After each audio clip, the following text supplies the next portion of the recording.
Hello, good morning, good afternoon, and good evening, and welcome to the last episode of season 1 of Chasing Self-Actualization. Hey, Hey Marisol, it's great to see you. good to see This is you. it's been quite a season. We've had some really great guests, and I know you're going to be moving things forward with a season 2, which is pretty exciting. When is that launching? I'm not sure the actual day. I think I'm pushing it back to after the election here in the States. So I think it'll be mid-November. We're in the holiday times Oh, when people are yeah. a little. Should we announce it? I think we didn't really announce that you're not going to be back on I season won't be back 2. for season 2. This has been a really incredible experience, but as we've shared with a lot of the viewers and listeners, I had a pretty rough year. We had some major losses, and then a blessing amidst that is that I'm pregnant. I'm halfway there.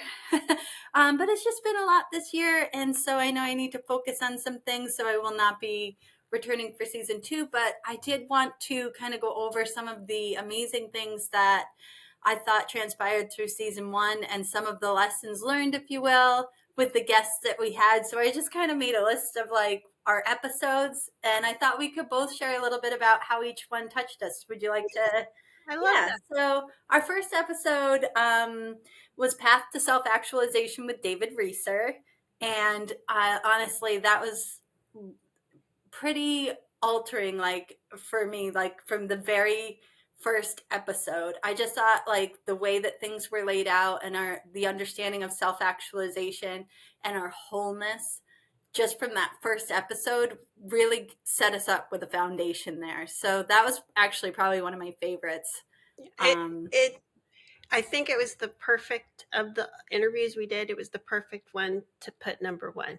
Number one yeah, is the one that gets listened to the most. When people in the future find us and they're interested, they're going to go back and say, "Hey, I want to listen to that first one," and they're going yeah. to listen to David Reese. And his "You're a 10" is something that has stayed with me, and I used to remind myself a lot. Yeah, I felt the same way. And I've actually listened to that one a few times just for my own um, use, just to feel the support of it. I thought as a whole, everyone's contribution in that episode was just really inspiring and just a new way to look at things. I loved the Euro 10 as Yeah. well. And I actually like, we talked about like we should make a hoodie or something, but I think of that one a lot. Like that's just a little something I can say to myself, like, no, you're a 10.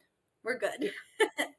For me, um, it was what I loved about it being our first one is it it it was the interview that I want to experience with all my interviews, which is it felt holy when we were in that room talking yeah. to him. Like I felt it. I don't know. I can't see someone who's self actualized. I don't trust someone who says they're self actualized, but I can feel it when they're just so grounded in their body and they have self awareness and they've done the work. And he just personified Yes, there is so much synergy there, and he is a wonderful person, and it emanates for sure. And then our season, or our second episode, which was Inspiring Change with Kim and Tom Dalton, and I loved that one. What I thought was going to be the takeaway there is sort of that whole notion of like be the change you want to see in the world. And they're doing this incredible thing to help the homeless community. And I thought, oh my gosh, like when they were going to come, I really thought the takeaway was going to be about like taking action towards making a better world. It ended up more being like their relationship, which was like so beautiful and sweet. And so I continued to reflect on that and for my own marriage, just on ways to stay close and the sanctity and beauty of having a connection with somebody and how they cherished that so much. that. That was beautiful to me. And I think we get like day to day, you have your relationships, your best friends, your spouse, whatever, and we can take those for granted, and they don't. And I think like it reminded me like this is something really special, Mhm. my relationships. So that was kind of my takeaway with them. I loved it. It was a manifestation come to fruition for me because I had dreamed of interviewing them in my past. If you've listened to the whole season, you've noticed that I have a relationship that goes like this with the male gender. And for me, Tom is a represent. Dr. Tom Dalton is a representation. He's a representation of what I think is to be truly masculine. Which Hmm. is having that subservient soul personality to a greater, you know, Yeah. cause. And so that to me, I use him as a reminder when I get frustrated or upset or biased. Yeah, no, he is so beautiful, and how he cherishes his wife and Life. spoke of her. So that episode was really precious. I mean, they're inspiring the change that they're making, but they're just a really sweet couple too. Yeah, and as you know, I'm an empty nester. My last is in college now, and the line that sticks out with me from that episode is when Kim said, "I've talked my way out of the best job in the world," and when I have these moments of like, "Oh my gosh, where are my babies? What did I do?" I think about her, and I think Yeah, about that line. yeah, that was yeah, very cool. I think it was Steve Sisler next that we had. Mhm. And I really enjoyed the episode with him. His that was the transforming life through faith and self-understanding. And I think my biggest takeaway, and just knowing him for years too, is about self-understanding because he does personality profiles, and I've done his really in-depth profile and discovered things that I was so surprised about myself. Um, but it's sort of the know thyself thing. So I think just I really enjoyed the conversation with him, but as an overall for the chasing self-actualization, it's so important that we understand what makes us tick and who we are, what are our challenges, and where do we shine. And that kind of brought to light that for me. He was really interesting, and for our audience member, we didn't tape these sequentially. The order that we published them aren't necessarily the order that we taped them. And he was our actual first interview. And I remember not sure how this was going to work, never having co-hosted with you, never being at the production company that we were using at the time. So I didn't know what it was going to be like, and I was super relieved. After Yeah, that yeah. episode, I was like, okay. Yeah, yeah, I had so much fun with that, and I felt the same way. I was just like, "Oh, this is easy and fun," and so it was really great. And I remember that now too. And getting to just, you had a lot of exceptional questions. I remember just like really prodding things that made him think. He messaged me afterwards and was like, "He's done podcasts for years. He's been on tons of podcasts, but he was just so inspired by some of the questions that you came up with and how it really." Brought out a lot of great stuff about transforming your life. So that was a really cool one. I Then also we remember, had, can I what was just that? say, I also remember that one was the episode that someone said I had cortisol face, which I've held on to this whole season. But Oh, and I have asked you, and you've been so kind to not tell me what anyone says. If it, I'm like, send me all the compliments, send me all the praise. I'm not interested in critique. Sorry. So thankfully, I don't know what anyone has said about me, but that's terrible. So you have that takeaway as well. that takeaway, cortisol face. I don't have cortisol. We next one we did was unlearning perfectionism with Lisa Brooks, and that was great. And I think all both of us have struggled with that to some degree, and most women, people that I've had any relationship with, it's a sticking point. Just I think it's just hard to just put stuff out there, knowing that it could be better or should be better, or holding ourselves to some standard. And if we could put 1,000% into each individual thing we do, how great would it be? But we're doing 100 things, and we're affected by the winds and changes of life, and we need to give ourselves so much grace. And I think that was a really great episode to bring that home. Yeah, she's great, and she's actually hopefully coming back on soon. And for me, this episode was important from the perspective of I knew we had 3 great episodes, but being from Wilmington, North Carolina, to pull someone with that background, with that experience, it helped validate for me that we had something good with chasing self-actualization, and that it was worth, to keep going. Yeah. Yeah. Who do we have after that? Oh, Chad Porter. Oh, that was. I loved that. Well, that was interesting because remember I was really grumpy that day. I remember. I remember. That was the moment I realized, continuous improvement. It might not be. I might stir you wrong. Well, I was definitely not feeling it. I didn't want to But go in. And I had wanted to do an episode with him for years. So, and that you was will. just because of some of the life events that had Yeah, transpired that I yeah. shared about. And then I just thought, wow, it was really amazing that it was such an important episode because we really all got to talk about, showing up even when we don't feel And like it. Chad, yeah, Chad was phenomenal. But I remember texting you after that, after I saw it, after I think I did the approval for it and watching it. I think in that episode, your strength was really Yes. so for I everyone to remember see. your text because I felt like, I was kind of a jerk that day. And then it was so sweet that you were so complimenting.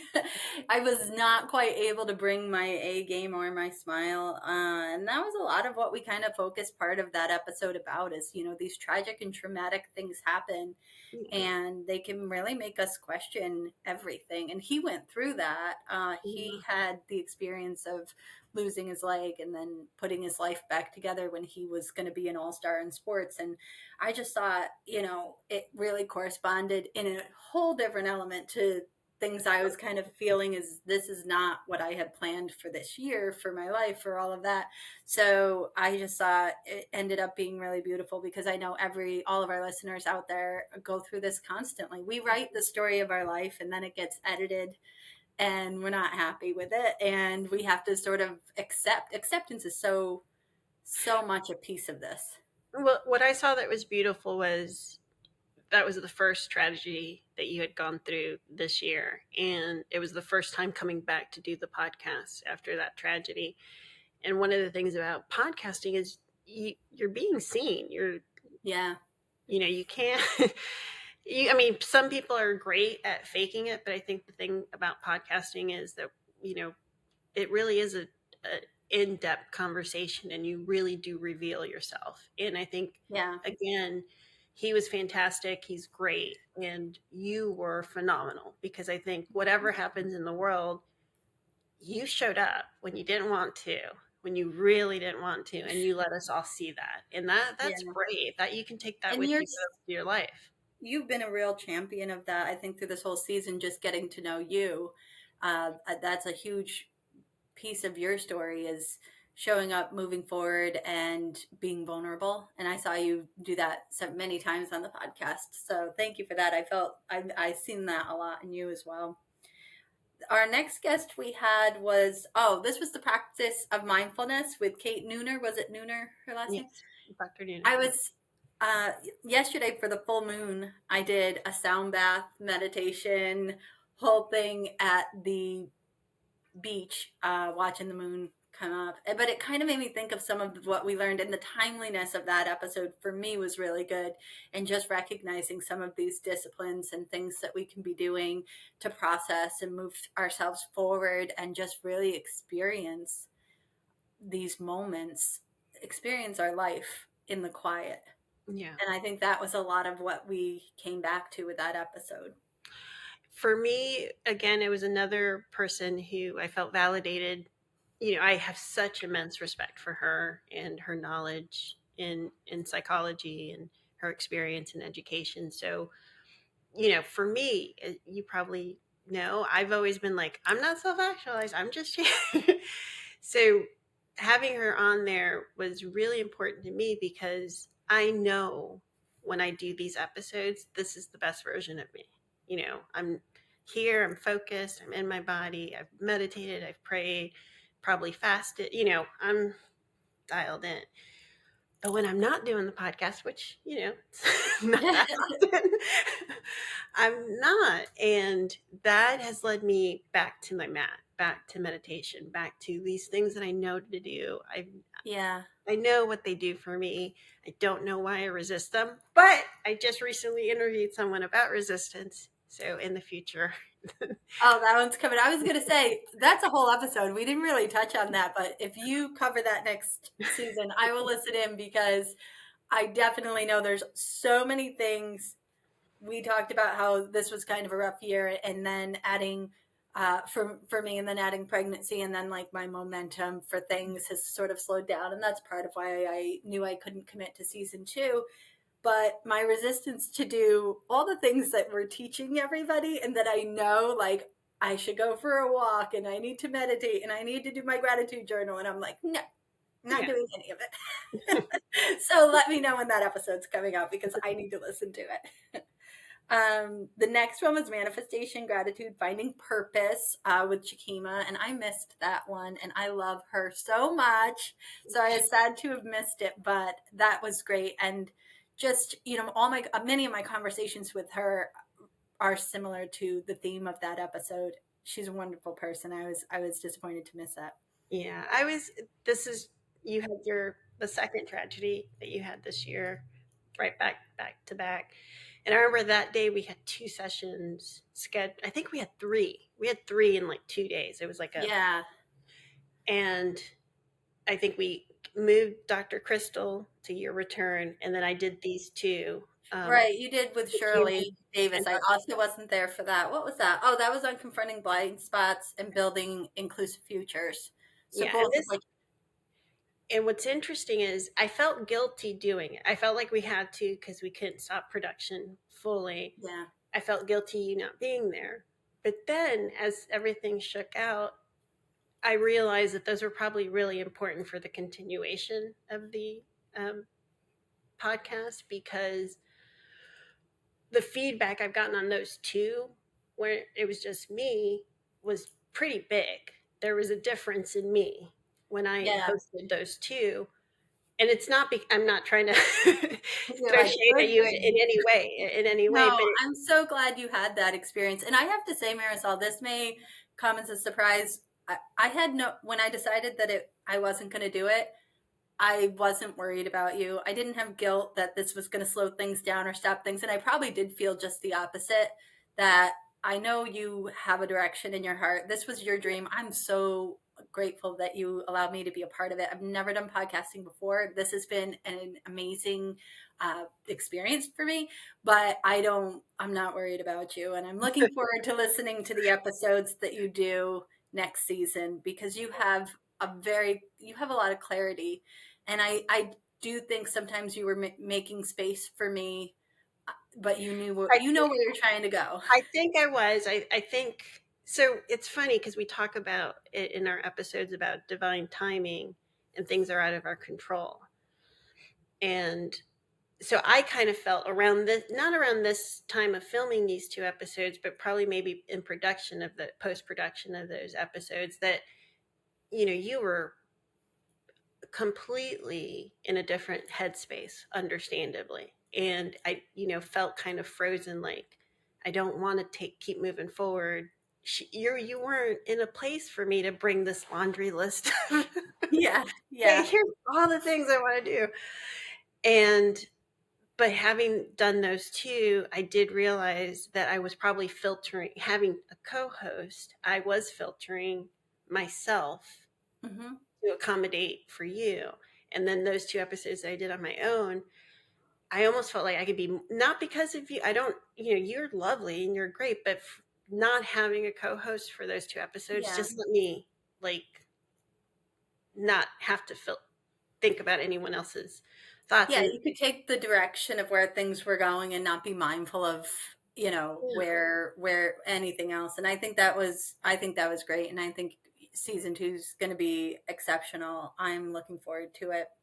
Um, so then we did celebrating neurodiversity, strengths, and authentic living with Dr. Crystal.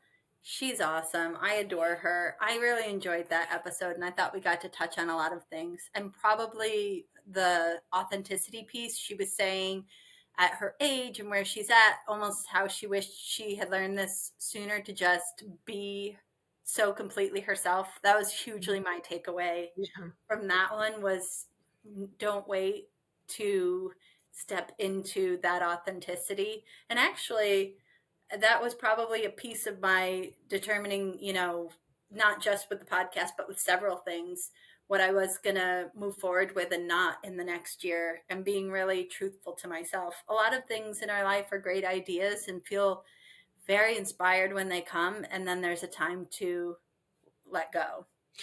Yeah, I remember because I remember when the night we met and you had your podcast stone in your Yeah. pocket, the What did I day have that? Yeah. before I had decided, well, I had asked a few other people, no one wanted to do the show with me. And I decided I was going to do it on my own. But I had put on my vision board that I wanted a co host. And you came along. And around this time, with the last two interviews and the things that were going on, I realized that, you know, when I said it, I think it was in the last interview um, with Amy, where I said something like, "I want to change the world," and I didn't see you, but I could feel like I could feel your energy, and it was sort of like, "This is my dream." Like I realized I'm like, "This is my dream," and I'm like dragging this poor girl along. And so I'm excited about the future. I'm sad to see it go. I'm so grateful that you helped me start this and that we did it. And Yeah, I think no, you it's have great. a fantastic future in podcasting when you're Thank ready for you. it. And I do think you know you're gonna do great at whatever you put your mind to. You can't help Oh, but thank you. do Well, that. But I will very much look forward to. And you mentioned Amy, which was the last episode that we did for season one together, aside from this, and that really brought me to the thoughts of having mentors and role models and people that we can look up to, people that are making those changes that we want to see in the world. And I think that speaks so much to where your heart's at and what you want to be doing with this next season is giving people something they can look at and see and and duplicate and this blueprint of what's out there, and that's the guests that you have on and the message that's shared, and it's a beautiful message. So I've yeah, very much enjoyed being a part of it and looking forward to seeing what you do with the season two. yes, season two is coming. I don't know the exact date. It'll probably be in November. We have 6 interviews banked. I'm solo hosting, and basically the premise is the same as we did, but versus me saying I'm not self actualized. This is me chasing it, and I'm Yeah, interviewing people who I'm interested in interviewing and want to know. They have something about them that makes me feel like I want to know more about them and what yeah, they're doing. And when it's happened with us, they just go by so easily. We're like, yeah. oh my God, an hour is gone. I know. The experience has been phenomenal, and the guests have been great, and the content has been wonderful. It was really, really a great experience. I love the concept, and I love that I know that some messages out there that are timeless, that are going to be out there for a long time and encouraging people. And our guests are some of the greatest people I know. Yeah. And so we have 6 in the bank coming out. I think we'll probably be increasing frequency. I think we're going to 2 times a week. We'll be dropping episodes, and just subscribe now so that you get the notification when the new season starts. And I will miss you. But I have to say, I'm super excited. I feel like I can put the foot on the gas and It's been just as it was meant to be. So I'm glad that I was there for season one with you, and go do the thing. You got this. well, thank you. Thank you for joining us, and thank you for participating with us for the first season of Chasing Self Actualization. I look forward to continuing. You'll have to come on after that precious baby is born. Yeah, we got to show them off. Boy four. Yeah, he will. definitely. Well, thank you, and thank you for coming. I can't wait for your future to unfold exactly the way it's meant to unfold for you. I'm sure there's a podcast coming up in the future, and I hope that you have all the success and love and worthiness that you need in your life. Thank you, Marisol. Same to you. Thank you. And that is another episode of Chasing Self-Actualization. Thank you for joining us. Please make sure to like and subscribe and follow us for more information. And to learn more about our guest or what we're doing next, you can check out our website at chasingselfactualization.com.